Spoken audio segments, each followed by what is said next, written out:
Hi there. I'm here with Kate O'Neill, the founder of KO Insights. Hey, Kate. Hey, Katie. How's it going? It's going well. I just got back in town from traveling, and so I'm happy to be starting my workday in my home office today, which you can see behind me. Oh, great. Yeah, well, we're glad to have you. So, Kate is a speaker, author, and consultant at KO Insights. Previously, she founded Metamarketer, which was advocating for strategic use of data in marketing. So, Kate, do you want to talk a little about Metamarketer and kind of how that started? Because I think that definitely influences what you'll be talking about at Delight. So, if you could share, that would be great. Sure, it sure does. The premise behind MetaMarketer was largely that if you focus on customer experience and improving customer experience in a data-driven and disciplined way, that you will make more money as a business. There are some constraints and boundaries that you could put around that, like assuming you have a valid business model and assuming that you're not, sort of selling something illicit or whatever. But in general, if you have something that people want to connect with and you focus on making it easier for them to understand how it benefits you, and you focus on using the insights that you gather from the data and the experiments and whatever you're doing to get more strategic and more intelligent about how to interact with your customers, then in general you will become more profitable and more effective at what you're doing. So that was the premise, and we sort of set about working with customers to prove it or disprove it, and build up a repertoire of tools and insights that could make that easier for people to achieve. Sure, definitely. And so you recently transitioned from MetaMarketer into the KO Insights umbrella where you're talking, you're consulting, you're still writing a good deal, it looks like. And I saw that you wrote an ebook about your experiences at Netflix. Can you share a bit about that? Yeah, sure. So yeah, I'm writing a book now on meaningful marketing, and as you said, I'm speaking in support of that and writing in support of that, and I write a column for the Tennessean, which is the local Nashville Gannett paper, and so that's been really helpful in sort of clarifying some of those ideas. But also, like you said, one of the things that has come out lately was I saw Reed Hastings, the CEO of Netflix, speak at an event here in town in Nashville, and it was a great reminder of all of the many things that I learned from being one of the first 100 employees at Netflix. I was the first content manager that they had at Netflix, and created just a whole bunch of sort of processes and levels of awareness of how the content, the sort of structured content in the database, and how that would fuel the customer experience in terms of them feeling like they had access to a deep catalog of movies to watch, and how that could help people feel like it was a very meaningful service to use. So a lot of that had to do with metrics, and metrics certainly, the emphasis on being a metrics-driven organization and being able to make intelligent decisions about the marketing and about the strategic product development and things like that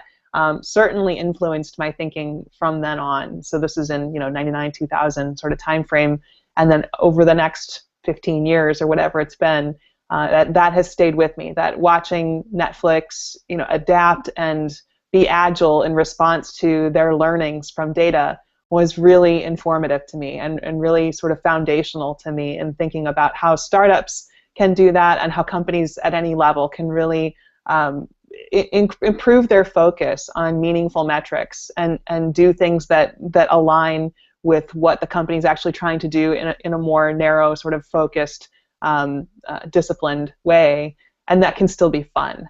You can really make that something that's part of the culture, so that the employees themselves can really get into it and take away their own ways of feeling like they're bought into that, and in every department you can do supporting things that help drive the one big number that you're trying to grow, but also that can be sort of palpably felt by the customers, and that's something that people can really feel, that there's an emphasis on trying to do something with the company or with the brand or with the product or the service, that is all driving towards some very specific outcome. And I think customers can really sense that when companies have that sort of vision.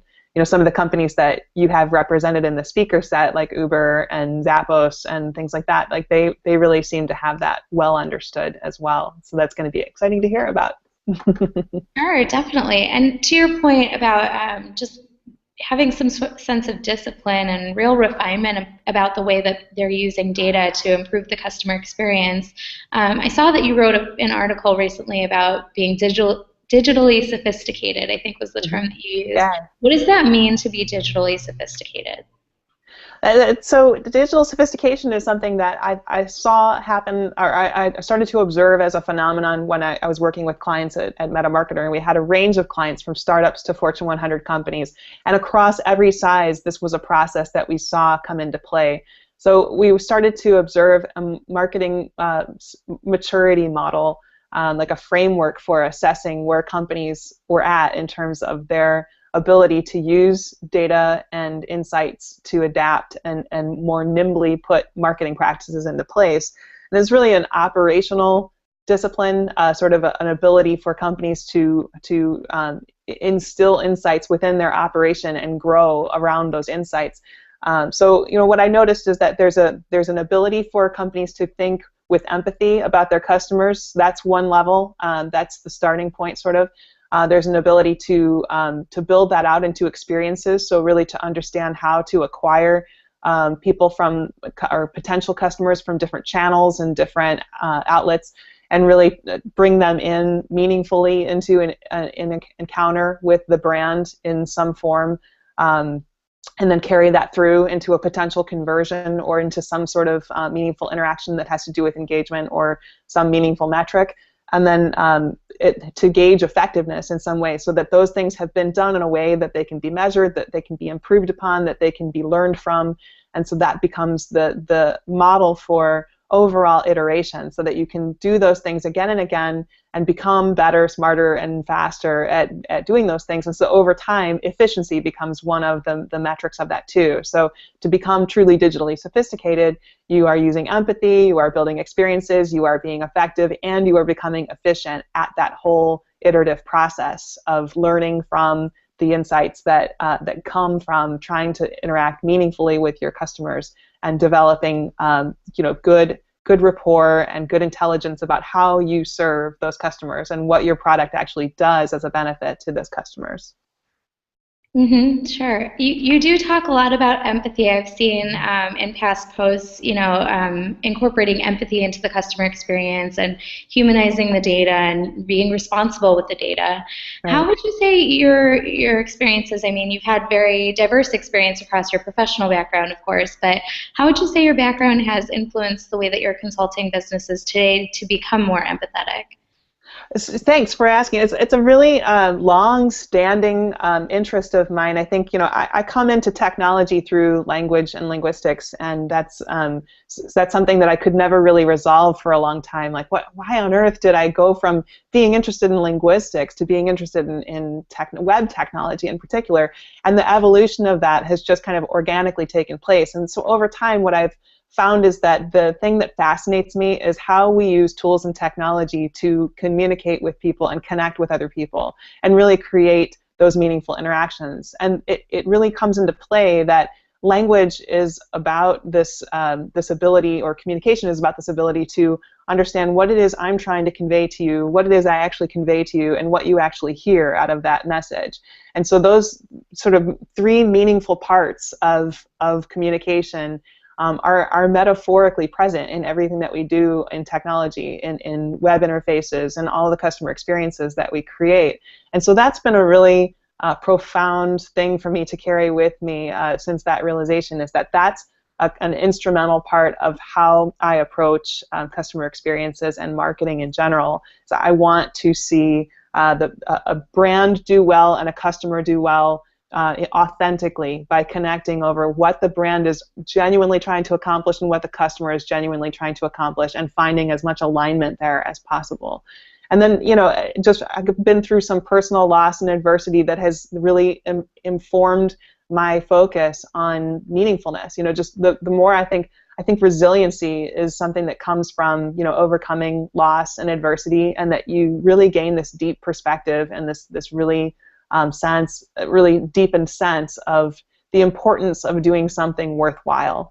And so to me, my focus has really just zoned in on wanting to help drive these authentic connections for people, so that people are not spending their time, having to filter through the noise of promotional marketing, and so that businesses aren't spending their time just batching and blasting, emails and doing, spammy kind of advertisement. That there's something more, kind of profoundly impactful about the ways that we can interact as customers and as businesses.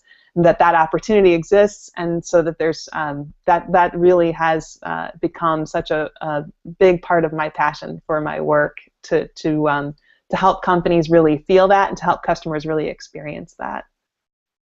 Absolutely. I'm so excited to hear your perspective on that, especially in light of things that are happening now, with for instance, the Facebook privacy testing thing. I'm curious to hear more about your perspective on how organizations can effectively incorporate deeper data into the way that they're designing experiences without kind of overstepping those boundaries.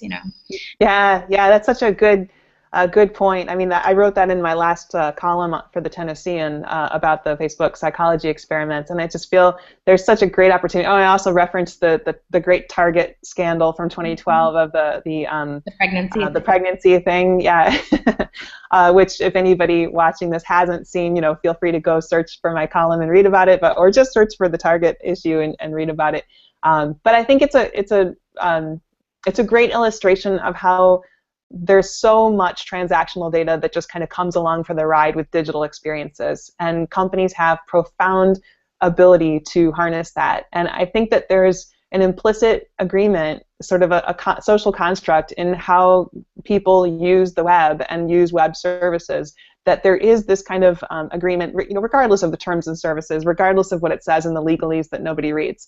The important thing is that there's a social contract that says that if I use your web service, you're entitled to access the transactional data about how I use your web service, and you're entitled to use the things that I say and the things that I do in that service in a way that furthers your business, but without necessarily jeopardizing my safety or my privacy, or making me feel like I've overtly been manipulated in some way. And so ironically, here's overt manipulation. That is, the very goal of this experiment. And it just feels like such a great opportunity for everyone to look at it and say, okay, that's over the line. Like, we just need to recognize that there's a point when companies and brands have overstepped and overreached their relationship with their customers, and they're using the data inappropriately. So I think it's a great responsibility that we're, the sort of data ethics discipline that's coming about as a result of some of these things, and the greater reach that companies have with their data, and the greater behavioral insights that they have in order to influence customer behavior. And there's just so much responsibility that comes with that. So yeah, I am interested in that topic very much, and I'm hoping that we'll get a chance to talk about that at Delight in October, and I'm hoping that there will be other speakers that are speaking about that type of topic as well. It seems like out of the roster of speakers, there are some that naturally will carry some of that interest with them. Right, of course, one being Facebook. Right, Jonathan Coleman from Facebook. Yeah, it'll be very interesting to hear his perspective. Yeah, and it is certainly a theme that I'm seeing already across the different talk titles, which we'll be posting this afternoon. But yeah, I'm pretty excited to see that. So as someone who speaks fairly frequently at different events around the country, what are you looking forward to about Delight? Oh man, I think this is looking like such a great conference for so many reasons. Like I've mentioned several times the other speakers that I've seen on your website and that I know about. They're just some fantastic thinkers and some people who are really doing some very innovative and meaningful things with customer experiences, with digital experiences. Kind of creating authentic connections, like we talked about. But I also think that just that focus in general for the conference on creating experiences that people love, that's such a great thing to just be reminded of and to sort of steep in for a couple of days. Really feel the importance of that and the opportunity of that, and what the different mechanisms that there are that exist that are so easy to incorporate.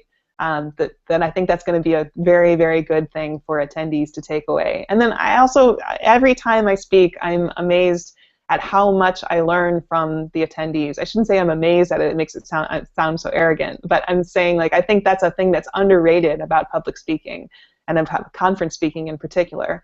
That, you know, you go to these conferences and the thought is that the speakers are the ones who are conveying knowledge. And I think so often that's only part of the equation. Like, you're really getting such an opportunity to talk in groups and one-on-one with people who are in the thick of trying to figure this stuff out and who are doing really experimental, innovative things and, you know, finding great opportunities. So I'm so looking forward to a couple of days of really intensive conversations with people about how it is that they're building, you know, creating experiences that people love and what they've learned about that. Awesome. Well, we're so excited to have you out, Kate, and I look forward to meeting you in just a few months. Yeah, me Yeah. too. And I'm looking forward to getting back to Portland. I lived in Portland for a year. It was a fantastic place to live, and I'm so excited to come back. Oh, great. Well, we're excited to welcome you back. Thank you. Well, thank you so much for taking a few minutes to chat with me, and I look forward to talking to you soon. Thanks, Katie. Thanks, Kate. Bye.